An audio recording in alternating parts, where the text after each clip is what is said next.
Գյումրիում կրիշ սարքողի, կանալիզացիա փորողի,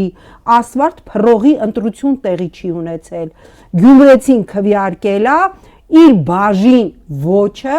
ոչ Նիկոլին շարժմանը, եւ եթե առաջիկայում ընտրվող համայնքապետը կգնա Նիկոլ Փաշինյանի ձեռը կսեղմի, կամ որ լրատվամիջոցների հետ ասուլիսի ժամանակ ասել էր դե ես այդ աթոռն եմ հարգում, երբ որ ասել էին որ Նիկոլը գա կբարևեք կընդունեք, ասել էր դե այո, որովհետև ես աթոռն եմ հարգում, ես այդ ձևակերպման հետ համաձայն չեմ, որտեղ այդ նույն հնարավոր պոտենցիալ համայնքապետի Վարդան Ղուկասյանի խոսքերով Նիկոլ Փաշինյանը թուրք է։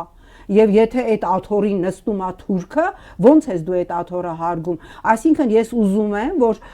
ավականիները եւ ընտրվող համայնքապետը հստակ ֆիքսի,